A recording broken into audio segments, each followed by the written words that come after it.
Bismillahirrahmanirrahim. Assalamualaikum warahmatullahi wabarakatuh. Alhamdulillahirabbil alamin. Alhamdulillahilladzi ahyana ba'da ma amatana wa ilaihin nusyur. Allahumma bika asbahna wa bika amsayna wa bika nahya wa bika namut wa ilaikan nusyur.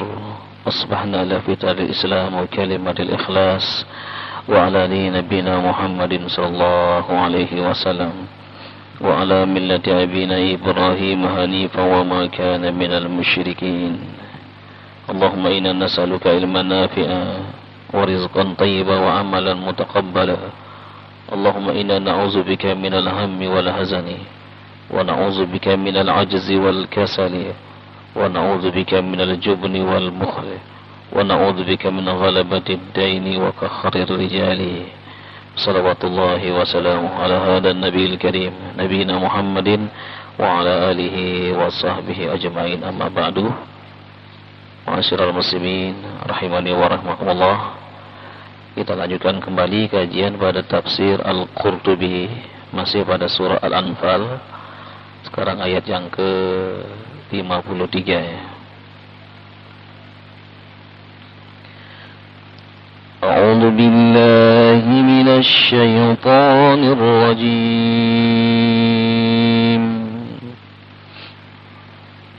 ذلك بأن الله لم يكن مغيرا نعمة أنعمها على قوم حتى يغيروا ما بأنفسهم وأن الله سميع عليم.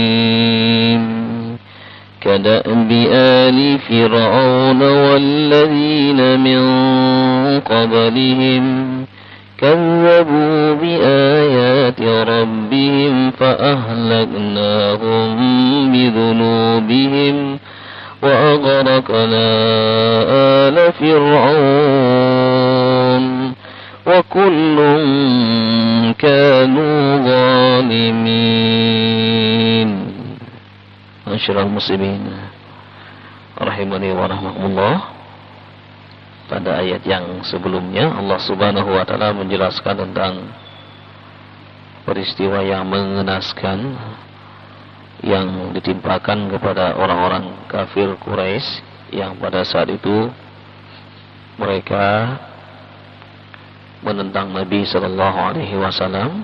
Kemudian Allah Subhanahu wa taala mengulur waktu mereka, kematian mereka, yaitu sampai pada terjadinya pertempuran Badar, bertemunya antara kaum muslimin yang membawa bendera tauhid dengan orang-orang kafir Quraisy yang membawa bendera kesyirikan. Saat itu Allah Subhanahu wa taala menghinakan mereka, 70 orang di antara mereka mati pada saat terjadi perang Badar ya. Ini Allah Subhanahu wa taala juga menjelaskan tentang bagaimana dulu keadaan Fir'aun yang dulu mereka adalah menghina Nabi Musa alaihi salam, sehingga Allah Subhanahu wa taala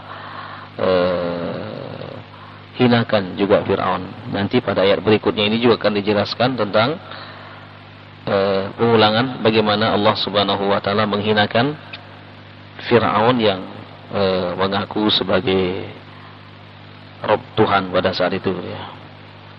Tapi pada ayat yang ke-53 sini Allah Subhanahu wa taala menjelaskan dzalika bi anna Allaha lam yakum mughayyiran ni'matan. Demikianlah Allah Subhanahu wa taala tidak akan pernah merubah ya, satu nikmat yang Allah Subhanahu wa taala berikan kepada satu kaum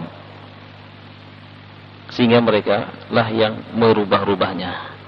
Nah, Imam Al-Qurtubi di sini menjelaskan bahwa yang dimaksud dengan nikmat itu adalah anna Allah Subhanahu wa taala an'ama ala Quraisyin nikmatan 'azimatan ala wa huwa irsalu Rasulillah Muhammad sallallahu alaihi wasallam. Itu Allah Subhanahu wa taala memberikan nikmat kepada orang-orang Quraisy, yaitu dengan diutusnya Nabi sallallahu alaihi wasallam. Diutusnya Rasulullah sallallahu alaihi wasallam. Ini satu nikmat yang luar biasa. Nikmat Allah alaihi Muhammad sallallahu alaihi wasallam. Dengan diutusnya Nabi Muhammad sallallahu alaihi wasallam. Sekali lagi ini merupakan nikmat khususnya bagi orang-orang Quraisy dan secara umum bagi umat akhir zaman ini. Jadi Allah Subhanahu wa taala membiarkan hamba-hambanya sejak dari diangkatnya Nabi Isa alaihi salam oleh Allah Subhanahu wa taala, ya. Nabi Isa tidak disalib, ya. Nabi Isa tidak dibunuh. Nabi Isa diangkat oleh Allah Subhanahu wa taala. Kemudian terjadi masa fatrah, masa kekosongan. Ini terputus nabi-nabi yang Allah Subhanahu wa taala utus dari Bani Israel. Sekarang bagian dari Bani Ismail. Karena sekian banyak nabi-nabi yang diutus, banyakkan di antara mereka yang didustakan bahkan dibunuh. Ini bangsa Israel ini, Bani Israel ini kejam, ya. Jadi mereka membunuh para nabi, mendustakan para nabi, bahkan bukti-bukti kenabian, kerasulan pun dihilangkan oleh mereka. Jadi nabi yang terakhir dari kalangan Bani Israel adalah Nabi Isa alaihi salam. Pada saat itu sezaman dengan Nabi Yahya, ya. Nabi Zakaria alaihi salam ini paman dari Maryam, ya. Jadi Nabi Zakaria alaihissalam paman dari Nabi Zakaria, yang saat itu Allah Subhanahu wa taala anugerahkan kepada Nabi Zakaria seorang putra yang menurut prediksi daripada istri dari Nabi Zakaria, dia tidak mungkin bisa hamil karena sudah tua. Tetapi Allah Subhanahu wa taala berkehendak lain. Idza arada syai'an an yakula lahu kun fayakun. Sekalipun prediksinya seperti itu, tapi Nabi Zakaria alaihissalam tidak pernah berhenti berdoa. Beliau mengatakan, Rabbi habli minas salihin. Rabbi habli, anugerahkanlah kepadaku. Tak dengan bagaimana caranya? Tidak. Kemudian Allah Subhanahu wa taala pun menganugerahkan kepada Nabi Zakaria alaihissalam, yaitu Nabi Yahya. Nah, Nabi Yahya ini sezaman dengan Nabi Isa alaihissalam. Ikhwatal iman rahimani wa rahimakumullah. Ketika Nabi Isa alaihissalam diangkat oleh Allah Subhanahu wa taala, terjadilah masa fatrah. Jadi tetap umat terbagi menjadi dua. Ada yang mukmin, ada yang kafir. Karena ini merupakan sunnatullah, sebagaimana firman Allah dalam surah At-Taghabun ayat 2, huwallazi khalaqakum faminkum kafirun wa minkum mu'min. Dialah yang menciptakan kalian, di antara kalian ada yang kafir, di antara kalian ada yang mukmin. Dan ini sekali lagi sebagai lahan dakwah, ya. Lahan dakwah bagi mereka-mereka yang mendapatkan hidayah dari Allah Subhanahu wa taala. Nah, kemudian masa fatrah ini ada di antara mereka yang masih tetap mengikuti apa yang dibawa oleh Nabi Isa alaihissalam. Di antaranya adalah kisah yang sangat fenomenal, kisah yang sangat menarik yang Allah Subhanahu wa taala abadikan dalam Al-Qur'an, yaitu kisah Ashabul Kahfi.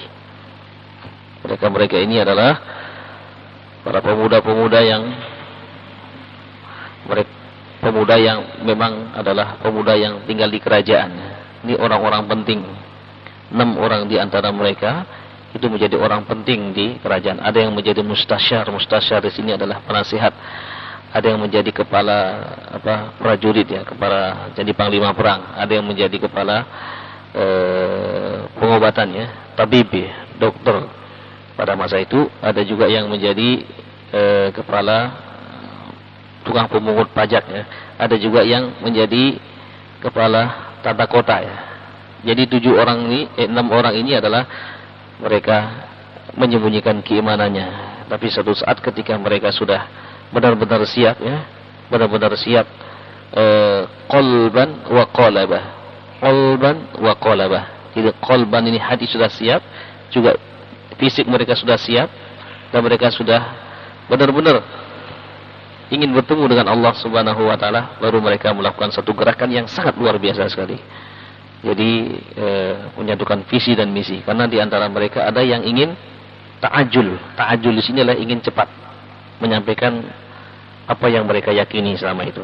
Kemudian salah seorang di antara mereka mengatakan, "Lau faradtum annaka," kalau sekiranya engkau menghunus pedang engkau, kemudian membunuh raja, apakah pengikut-pengikutnya tidak akan membunuh kalian semua? Atau kalian dapat membunuh salasina minhum, 30 di antara mereka, tetapi keyakinan mereka masih tetap kesyirikan. Apakah kalian akan berhasil? Kemudian ada sebuah kaidah, judulnya kaidah ini adalah sebenarnya kaidah di dalam ahli waris, ya. Tapi ini kaidah ini bisa dipakai secara umum.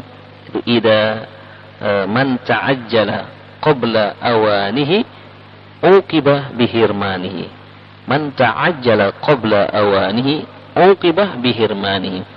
Siapa yang cepat-cepat ingin mendapatkan sesuatu itu belum masanya, maka justru dia tidak mendapatkannya. Seorang yang menjadi ahli waris, kemudian ingin mendapatkan waris dengan cara membunuh yang punya waris ini, maka justru dia tidak mendapatkannya.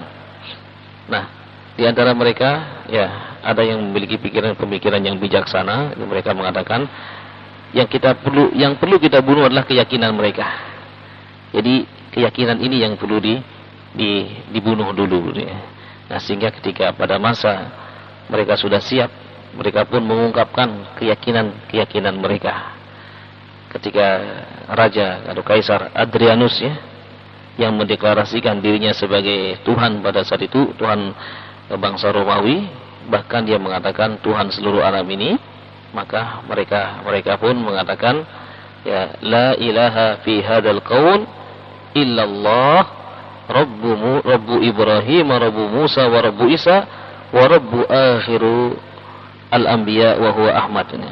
Tidak ada di dunia ini Tuhan melainkan Allah Subhanahu wa taala, Rabbnya Ibrahim, Rabbnya Musa, Rabbnya Isa, dan bahkan Rabbnya Nabi Muhammad sallallahu alaihi wasallam. Nah, ketika itu mereka pun 6 orang ini mendapatkan perlawanan yang luar biasa, tetapi karena mereka sudah siap, qalban wa qalaba, secara keimanan mereka sudah siap, secara fisik pun mereka sudah siap, dan mereka pun sudah menitipkan istri-istri mereka kepada Allah Subhanahu wa taala, sehingga istri-istri mereka pun sudah siap semuanya, gitu ya. Sudah siap semuanya, baru mereka melakukan sebuah perjuangan yang sangat luar biasa. Jadi sehingga mereka pun dipenjarakan. Wa makaru wa makarallahu wallahu khairul makirin. Mereka pun berhasil keluar dari penjara, bahkan di penjara mereka sempat berdakwah, dan ada di antara mereka mendapatkan hidayah, dan Allah Subhanahu wa taala abadikan kisah mereka, ya. Kemudian di dalam surah Al-Kahfi mereka pun menuju ke sebuah gua Angelos, dan mereka pun tertidur selama 309 tahun. Peristiwa ini terjadi pada masa Fatrah. Dan ada 2 di antara mereka yang terombang-ambing pada masa-masa ini. Jadi tidak dalam keadaan kekufuran, dan juga tidak dalam keadaan Islam. Bingung nih, masa-masa kebingungan. Demikian di belahan bumi lain, di Jazirah Arab pun terjadi kesyirikan yang sangat luar biasa. Kesyirikan yang sangat luar biasa, sudah melampaui batas 360 berhala disembah, ya, di seputar Ka'bah.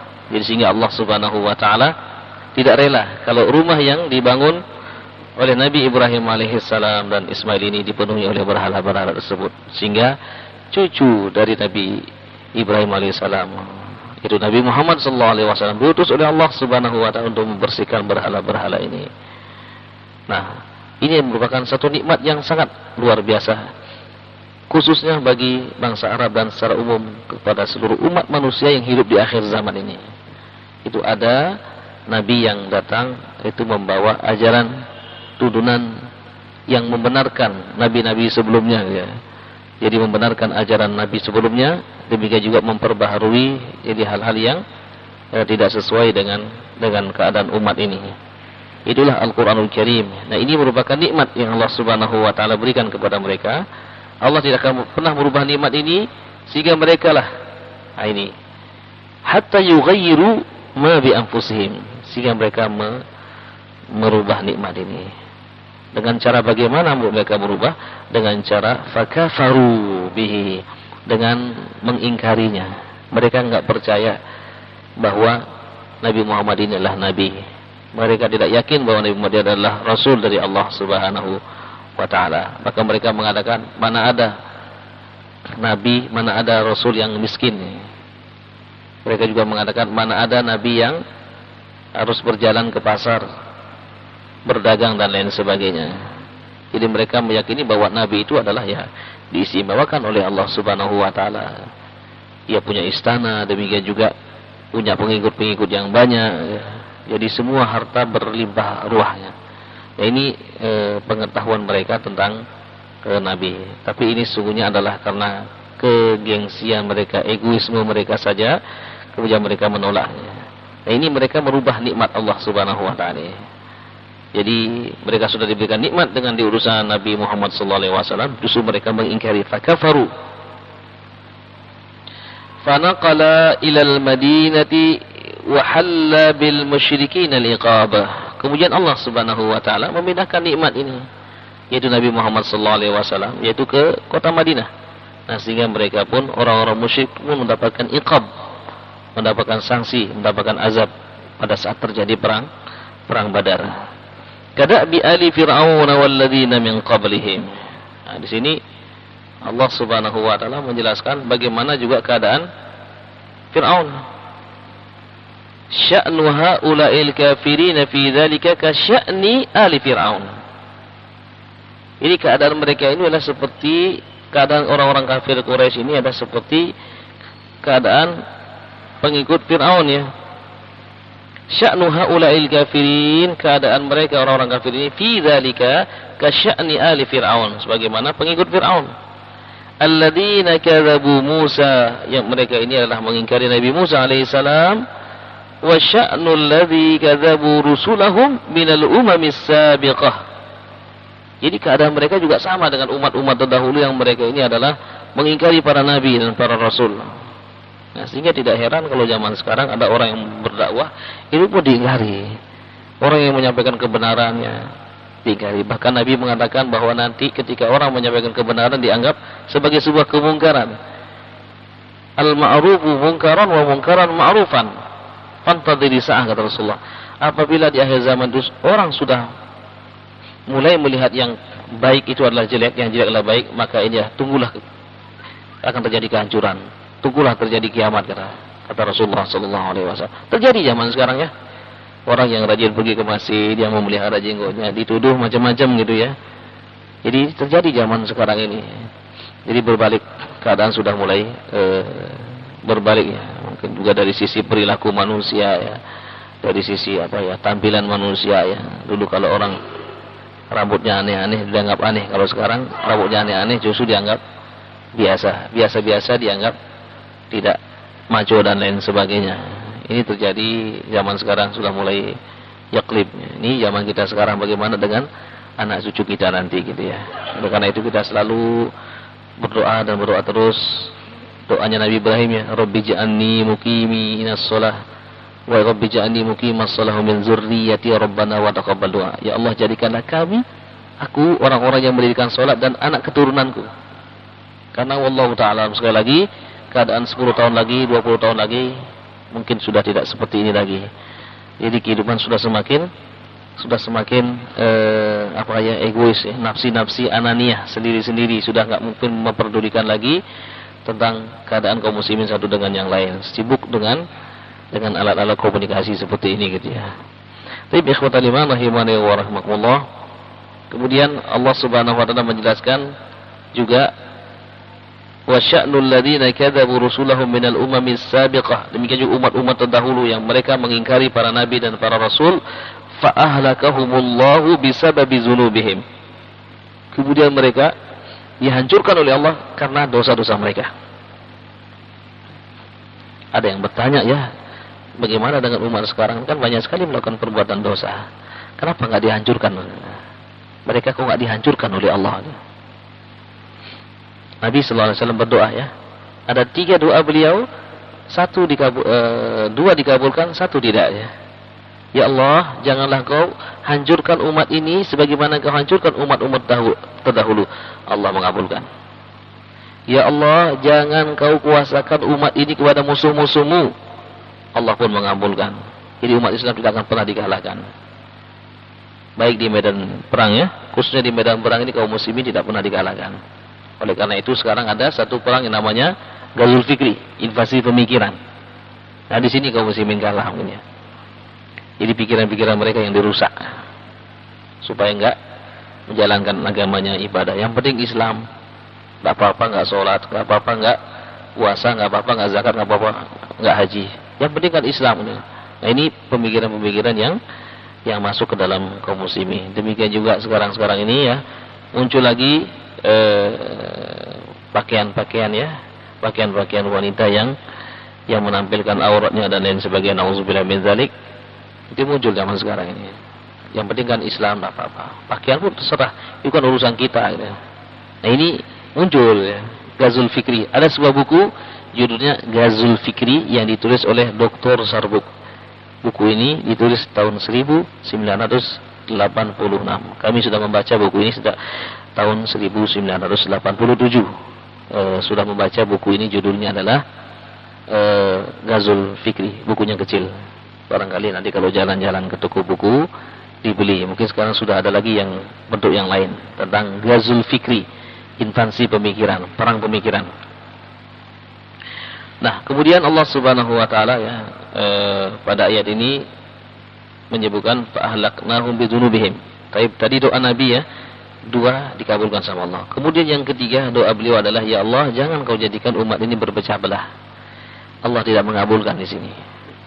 Ini kembali kepada sunnatullah. Bagaimana usaha-usaha kita, ya, usaha-usaha kita untuk senantiasa menyatukan visi dan misi. Jadi visi dan misi ini. Dan sesungguhnya persatuan itu juga adalah karena apa? Karena Allah. Pada ayat yang sebelumnya juga sudah dijelaskan. Sekiranya engkau ingin mengumpulkan manusia seluruhnya, kau satukan semuanya dengan harta kalian tidak akan pernah bisa. Karena sesungguhnya ta'liful qulub, yang melembutkan hati itu hanyalah Allah Subhanahu wa taala. Nah, wa kullun minhum, nah, kemudian wa aghraqa ala fir'auna fil bahr. Karena kesombongan Fir'aun, Allah hancurkan pengikutnya ditenggelamkan di laut. Fir'aun pun ditenggelamkan di laut, tapi jasanya Fir'aun diselamatkan. Dalam surah Yunus Allah berfirman, "Fal yauma nunajjil ladzi bi badanika litakuna liman khalfaka ayah." Hari ini aku selamatkan jasadmu untuk menjadi pelajaran bagi orang-orang yang datang setelah ini. Inilah orang yang mengaku sebagai Tuhan, ya, ternyata hancur juga, ya. Nah, Allah Subhanahu wa taala hancurkan, fa aghraqnahum wa aghraqna ala fir'aun wa kullun kanu zalimin. Wa kullun minhum kana fa'ilan ma lam yakun lahu fi'luh min takdzibihim rusulallah wa juhuduhum ayatihi wa isyrakuhum fil ibadati ghairihi. Ya, karena dosa-dosa mereka dihancurkan oleh Allah Subhanahu wa taala. Nah, umat ini diberikan tangguh oleh Allah Subhanahu wa taala. Masih diberikan kesempatan karena dia adalah umat akhir zaman. Allah Subhanahu wa taala menjelaskan dalam surah Al-Anfal yang sudah kita baca juga sebelumnya, yang sering juga kita baca, wa ma kana Allahu liyu'adzibahum wa anta fihim. Allah tidak akan pernah mengazab mereka kalau selama Nabi Muhammad ada di situ. Nabi Muhammad sudah meninggal dunia, ya. Wa ma kana Allahu mu'adzibahum wa hum yastaghfirun. Dan Allah tidak akan mengazab mereka selama mereka beristighfar. Ini kata kunci, ya. Kata kunci kalau ingin bahagia, kata kunci kalau ingin selamat, banyak-banyak istighfar. Astaghfirullahalazim, astaghfirullahalazim. Allahumma anta rabbi, la ilaha illa anta khalaqtani wa ana abduka wa ana ala ahdika wa wa'dika ma sata'tu. A'udzubika min syarri ma sana'tu. abu laka bi ni'matika alayya wa abu bi dhanbi faghfirli fa innahu la yaghfiru dzunuba illa ant. Ini sayyidul istighfar. Banyak-banyak istighfar. Anjurkan kepada keluarganya istighfar, istighfar, istighfar.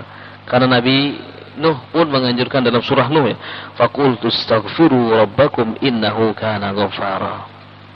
Nabi Nuh mengatakan, maka hendaklah kalian beristighfar karena sesungguhnya Rabb kalianlah Ghaffar, banyak memberikan ampunan.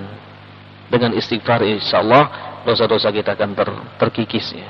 Ini mungkin ya amalan yang kita jadikan sebagai amalan yang istimewa ya. Dimanapun kita berada kita istighfar. Di jalan astagfirullahaladzim, astagfirullahaladzim, astagfirullahaladzim. Sebagaimana nasihat Hasan Al-Basri, beristighfarlah kalian di majlis-majlis kalian, beristighfarlah kalian di jalan-jalan kalian, beristighfarlah kalian di rumah-rumah kalian. Fa inna lillahi sa'atun tustajabu bihi da'wah. Di mana Allah ada satu saat membuka pintunya ya. Di mana Allah membuka pintunya, kemudian Allah akan mengabulkan permintaan daripada hamba-hambanya. Baik, mudah-mudahan kita senantiasa bisa menjaga amanah ini, itu untuk supaya kita tetap mendapatkan keselamatan di dunia ini ya, dijauhkan dari berbagai macam bencana, berbagai macam ujian dan cobaan yang berat-berat ya, supaya tidak menimpa kita ya, khususnya keluarga kita, demikian juga negeri ini ya. Mudah-mudahan Allah Subhanahu wa taala selamatkan dari tangan-tangan yang tidak bertanggung jawab ya. Ini yang dapat disampaikan pada pagi hari ini. Mudah-mudahan Allah Subhanahu wa taala senantiasa membimbing kita yang ke jalan yang benar. Mudah-mudahan ayat ini memberikan inspirasi kepada kita semua bahwa nikmat-nikmat yang Allah berikan kepada kita, nikmat keimanan, mari kita pupuk, mari kita pelihara sampai kita bertemu dengan Allah Subhanahu wa taala. Aqulu qouli hadza wa astaghfirullah li wa lakum. Subhanakallahumma wa bihamdika asyhadu an la ilaha illa anta astaghfiruka wa atubu ilaik. Wassallallahu ala nabiyyina Muhammadin wa ala alihi washabihi ajmain. Assalamualaikum warahmatullahi wabarakatuh.